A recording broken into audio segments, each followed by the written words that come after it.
Well, alright, I guess we've learned more about the students, more about how All Might himself used One for All, and of course, more about the villains, Gentle and La Brava. So let's get started with this episode of My Hero Academia.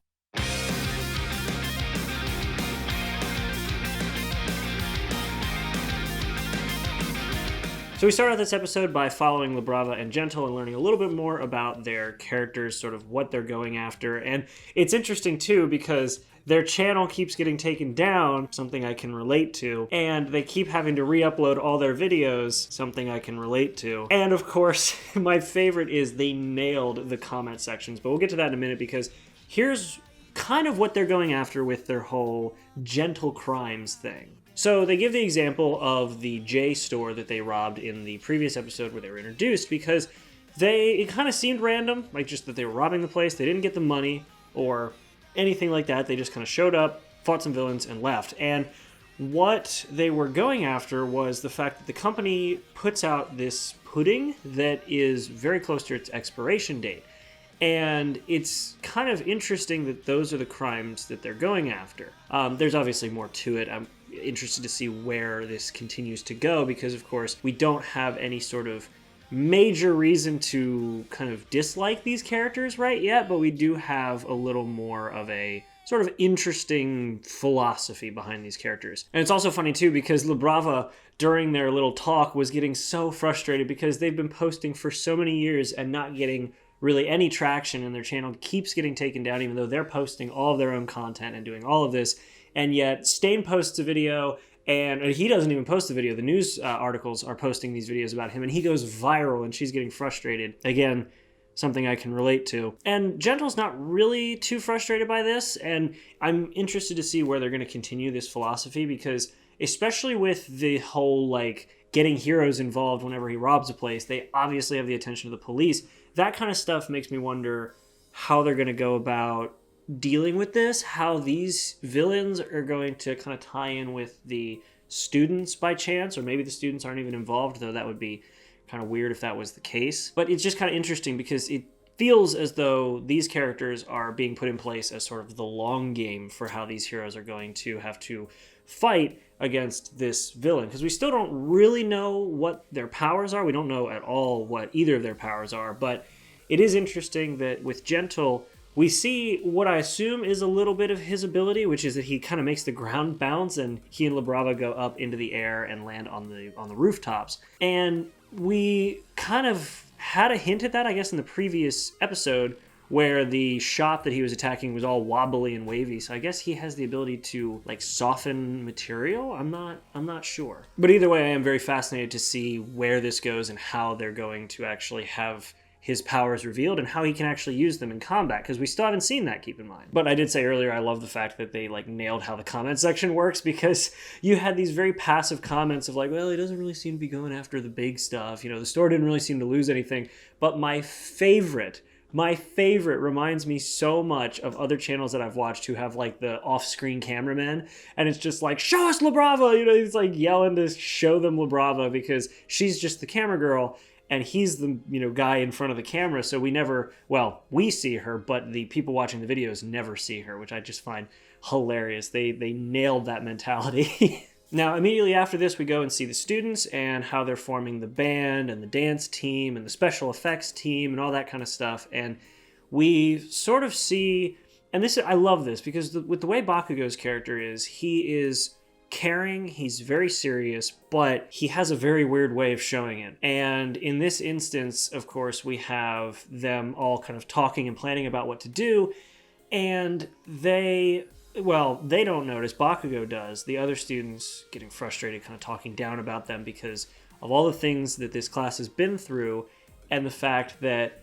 with the other students having been involved in business and stuff, it seems as though Class 1A is sort of the highlight, the favorite. Not really the favorite, but, like, you know, they're mainly the center of attention. And it affects others, whether they realize it or care or not. But nobody else really notices this except for Bakugo, and he takes this with him, kind of carries that burden with him back to the dorm room where the students are trying to figure out who's going to be in the band, who's going to be the special effects. They're trying to piece everything together.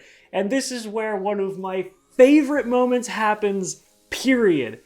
I love this moment because we have, of course, them trying to piece things together, and Jiro's trying to figure out who's going to play what instrument, who knows how to play and stuff like that. And she said, I'm still learning drums myself, so somebody else will have to play drums. Anybody know how to play drums? And they ask Bakugo if he wants to play the drums.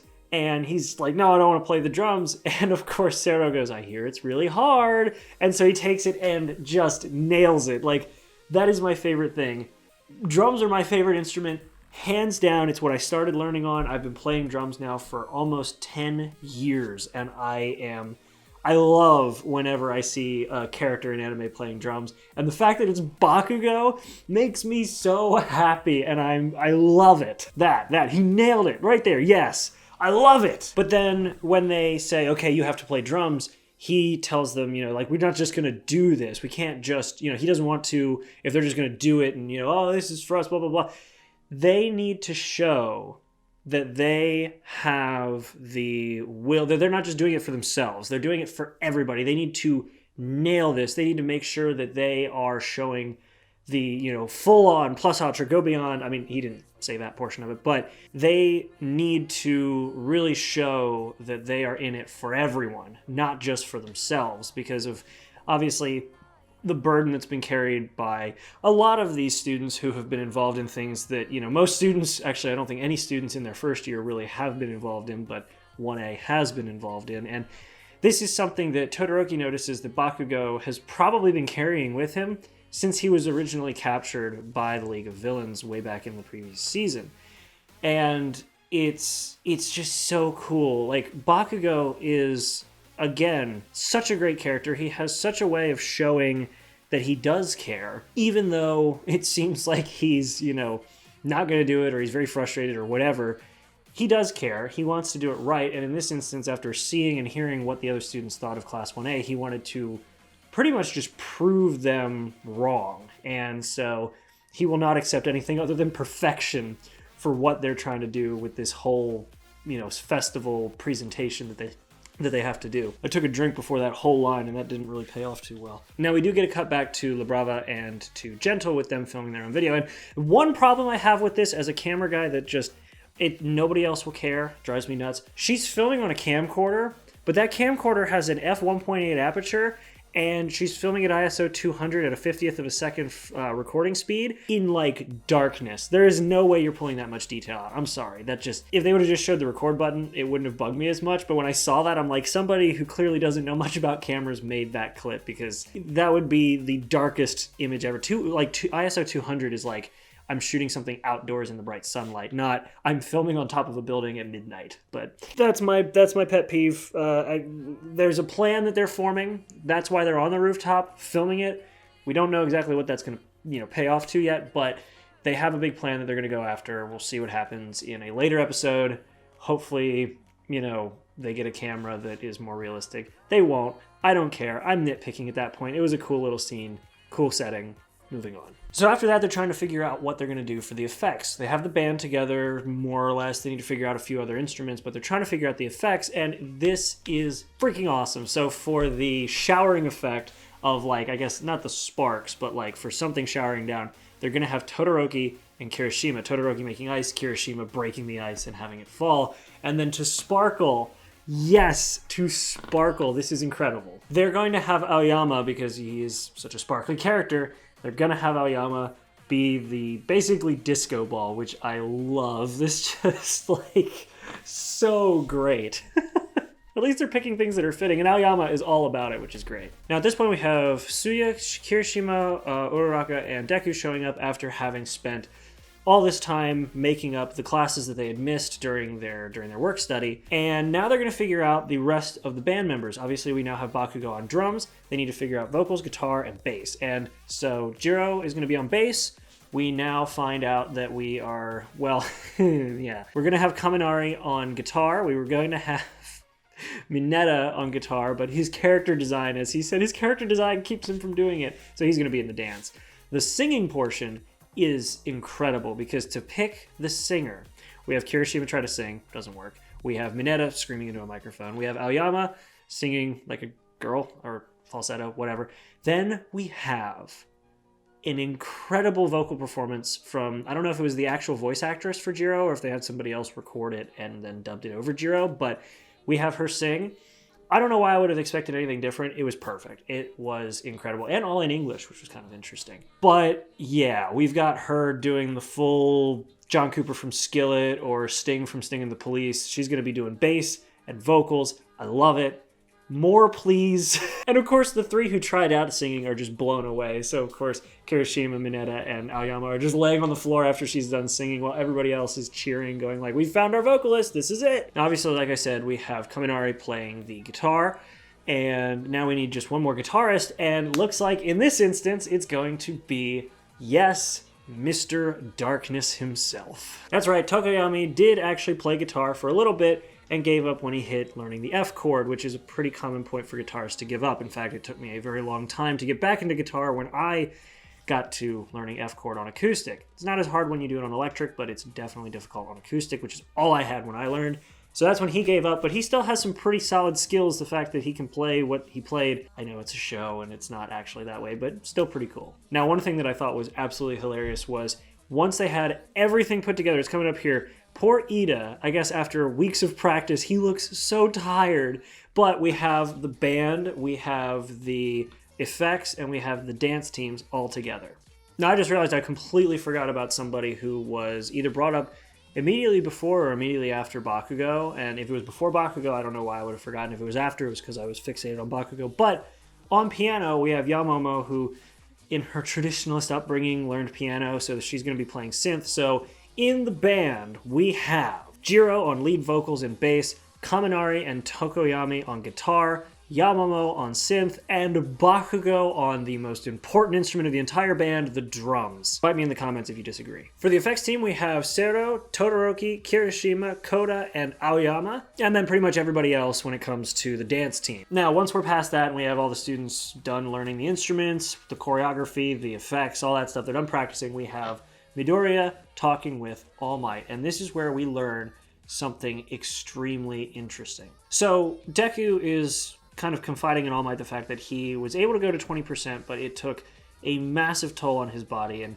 had it not been for the reversal with Eri, it would have probably been even more taxing on his body, and 100% would have just destroyed his body. But this is sort of where All Might wants to share a bit of information that he was going to share with him at 15% of his ability, but because Deku was actually ahead of that point, we now get it a little bit later, but it's still awesome. And with that, Deku actually was pointing out that he wished that he could move a little better, a little faster with his abilities, have some more ranged attacks. And of course, All Might says, well, there's one answer to this. You need to do ranged attacks. Like, cool, thanks. Like, it's easier said than done, All Might. But in reality, it was already done. It just needed to be refined. And this is where we learn how All Might actually handled himself in combat. So he and Deku go outside, and All Might tells him, let's go, full cowling, like go all out, go to 20% and throw an attack. So despite all the exertion that Deku had to go through to get to 20%, he does it, and he sees a massive wind gust, a massive amount of wind pressure blow through the trees. And in this instance, we see that Deku's already at the point where he can start manipulating wind energy and kind of could channel that into a ranged attack. And this is where we see the build-up through each step of Deku's progression with One for All. And this is where I love this show, because this development makes so much sense. Hey, what's up, guys? It's Editor Garrett. I've been talking to you guys a lot recently. This next portion, I completely screwed up the steps that All Might laid out for Deku on what he was learning. So step one that he learned with his abilities was using 100% of it in one portion of his body. Next up was limiting that power in one portion of his body, but still channeling it all into one place. The third step was full cowling, learning how to use all of it all over his body. Next up was changing his style and moving the power down to his legs instead of his arms. And then the next one was exceeding 8%. I completely screwed that up when I did the recording, so I'm fixing it now. There you go. Back to this talking thing. He's now, well, kind of combining all of those things. So he can move the ability of One for All over the place, everywhere over his body. And so as a result, he can channel it into certain elements of his body as he fights, which we saw a hint at with the fight between One for All and All for One. And we see this because All Might's able to throw all of his energy into one arm and take a punch. And we know now, because of the way that Deku kind of talked about it, which I love, All Might was going to tell him what the answer was, and Deku just barges in to say what it is. And I love they show All Might just kind of standing there with his hair blowing in the wind, like almost like Deku just took the wind out of All Might's sails in his explanation, which was just so funny. But it kind of makes sense with what All Might was saying, because Deku even points out if All Might was going around at 100% the entire time, he would literally be just leaving a wake of destruction wherever he went. And obviously that's not the case. He is was very refined, able to control everything. And so now we know that Deku is going to have to refine his training into 5 to 8% all over his body and 20% to any given portion of his body. But now we have him moving his ability to his hands, back to where we kind of started with with the flicking that Deku did that destroyed his hand in the first place during the sports festival. But now he can refine it. And that makes a lot of sense, because I've seen in the trailers for the upcoming movie these gloves that have ventilation in them or something like that. So I'm really excited to see where they go with that. And that also means now that Deku does have a ranged attack, which makes me very, very excited, because obviously up until now, every attack and every fight he's been in, he's had to get right up close and personal, whereas now he can blast and keep a distance. Then we get to the final scene of the episode, and it makes me so happy because obviously Aizawa was there, but we have Mirio and we have Eri. And Eri is out. She is in civilian clothes, not these ragged garments, and she looks so cute, and I love it. And I'm so excited because now the next episode means that we get to spend an entire episode with Eri not in a horrific, just terrible situation. And I'm really excited to see that. I think that potentially after all the teaching that Mirio had been through with Sir Night-Eye, I think Mirio's probably going to be able to take some of that teaching and put it towards helping educate and sort of comfort Eri in a way. Because if he can do that, that means that she's one step closer to maybe being able to help reverse some of the damage that was done to, well, a lot of people, but particularly Mirio, hopefully. Though I think their main focus is getting her okay first, because obviously they don't want to try using her as a tool in the way that Overhaul did. But otherwise, this episode was rock solid. It was an incredible episode. We had some really great reveals. They threw learning an entire new element to One for All into this episode, which was originally, I thought, going to be focused mainly around just doing, band stuff, learning about the band, getting everybody to play some instruments. There was so much more to it than that. And of course, we now know that there is something brewing, which we already kind of knew, but something brewing. Again, it's a tea joke because he uses tea and burns himself all the time. Something brewing between Brava and Gentle and their master plan, which I still don't know what it is yet, but from the hints from last episode, probably something to do with Deku and Eri and all them. We'll see. The end of the episode only gives us another minor hint with Gentle videos. See you next time. And of course, they're going to have the, whatever it was, the tea, different name of a tea or something like that, which I think the next episode is named after. But either way, I'm excited to see what is going to happen with Eri. I'm really excited to see how Deku sort of masters this newfound power of his, because I'm really excited to see what these gloves from the movie trailer are going to do. Maybe that will help channel more wind energy. Who knows? But either way, guys, this has been a long video, but I had a lot to talk about because I am so excited for the next episode and the rest of this season. So I hope you guys are too. Please make sure to like and subscribe if you haven't already. Check out the links in the description. If this video seems a bit off, my Mac is out for repair right now. I'm editing it all in Premiere, and I want to shoot myself for it, but I'm making it work. And other than that, I'll see you guys in the next video. Like, subscribe, comment, the whole 9 yards, and you all have a good one.